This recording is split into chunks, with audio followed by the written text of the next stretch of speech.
intombi, omama, otata. Indwendwe esiphakathi kwethu nomnquba kaThixo wasendaweni yeMasinda emini nje umxolo wenkosi malube nani. Akasela ngoku isemnqamlezweni unyana womuntu okwethethwa ilizwi lokuqala ke ahlaba amahle amanyanayo asemazantsi Afrika libencwadi kaLuke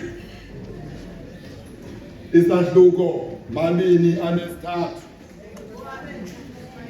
umqolo 34 bawo baxolele kuba bayazi into abayenzayo. Akasela emva kokuba imvana ithe cwaka bemtakakile eziva intlungu zenyama wavula umlomo ethozamile wathi bawo baxolele ngoba bayazi into abayenzayo. Eli lizwi bazalwane kanibomama lilizwi lomthandazo ngoba apha mhlawumbi uba ndikwazile zawujoka ingongoma zibe ntathu. Ingongoma yomthandazo, ingongoma yokuxolela, ingongoma yesithathu ngeyokugqibela isono songazi. Indembelele yayisazi okokubana yakhipha njalo. Bazalwane, elizwi lokuqala evula umlomo emnqamlezweni abecinga iintshaba zakhe zimgqibile, kodwa wayethozamele ukwakha ibandla lakhe. Ayelapho amasoldati, ayelapho amadoda amakhulu, ayelapho amaJuda babelapho abemtikela, kodwa wasuka bawumongameli wavula umlomo wokuxolo wathi bawo baxolele ngoba bayazi into abayenzayo.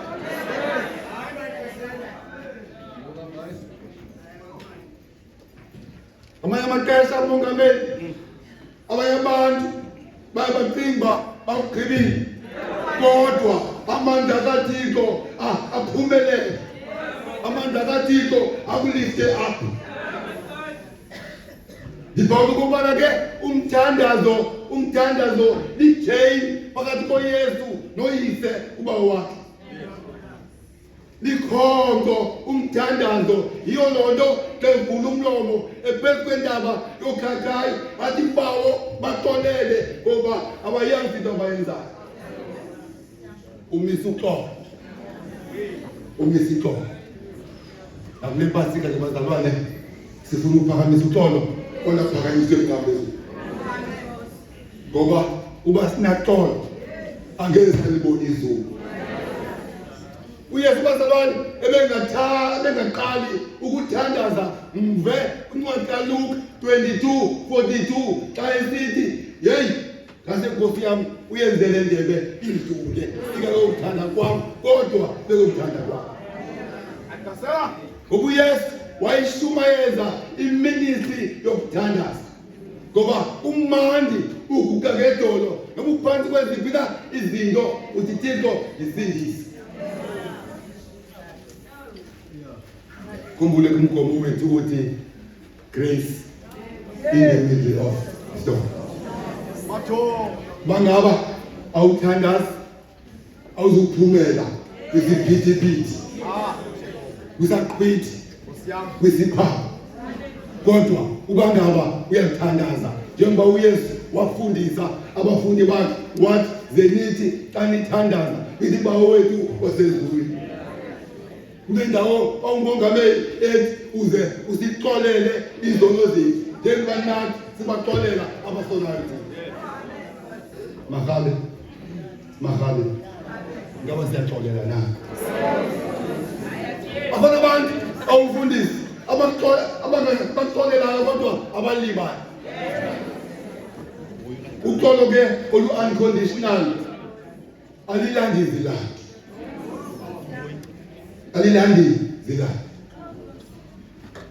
Inophani komnqandezo babelapha ongamumaria. Izinto imbali endiyifundileyo abona abantu baqulunqa iyele ke lokubulala uYesu ngamaJuda. Kodwa amaRoma wona afumaniseke uba ayasetyenziswa ngoba yasezikonzweni zethu bambalwa abantu abaqulunqa amayelele kodwa abanye abantu basetyenziswa. Asibuyiva kweso simo. UYesu Kristu namhlanje uthi bawubaxolele abayazi ikabayizana. Masibuyumva kweso simo ngoba uYesu Kristu akayifuni loo nto. Kwintetho yasesilungwini ke ethi little knowledge is dangerous.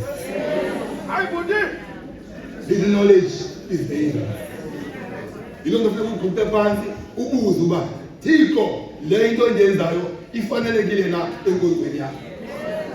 Ngoba sibi isono sokungazi. Sibi isono sokungazi makhaya. Bawo baxolele. Uthixo apha akaziqalekisi iindaba zakhe. Banapha abantu abakuthi abangajongani ngenxa yento ezincinci.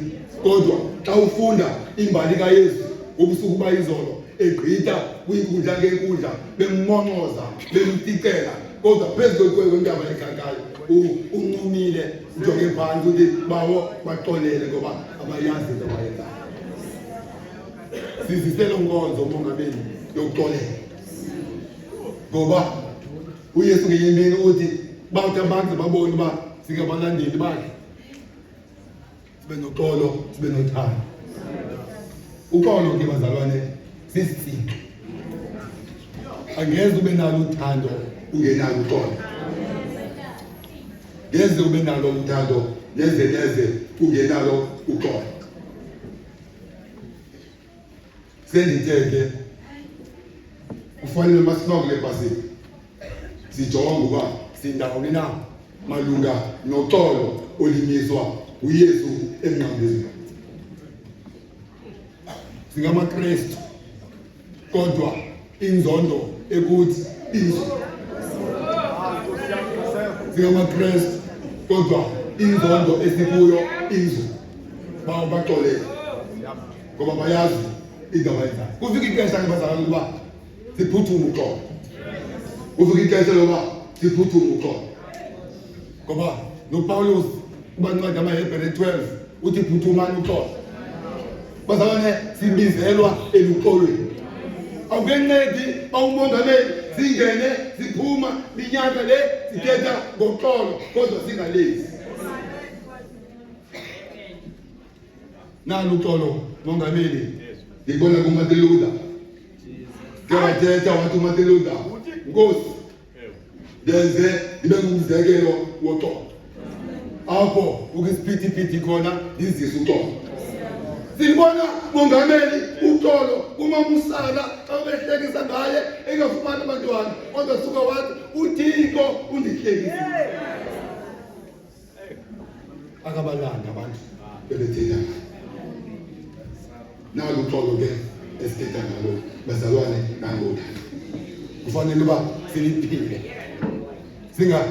Singalithethi nje kodwa siliphile. Masiphuthume ke uxolo. Ulithetha ngoPawulos amaHebhere 12:14. Bazali bam abathandekayo. Xa ndizawujika. Xa ndizawujika. Ndizohlala phansi. Masigodikeni marhabe. Masigodikeni makhosi makaThixo. Siye kwizinambane zethu nabantwana bethu abanee-labels ezahlukeneyo sokwakhe uxolo.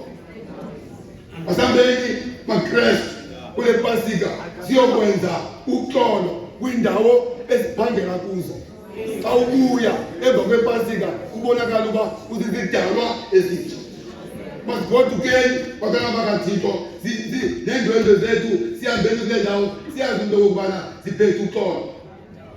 Siyokwenza ixolo nawo wonke umuntu. uJesu Kristu bazalwane ndinika ke uxolo, andiniki njengokunika kwehlabathi. Sishumayela ke lo nkonzo yoxolo, sishumayela lo nkonzo yoxolo.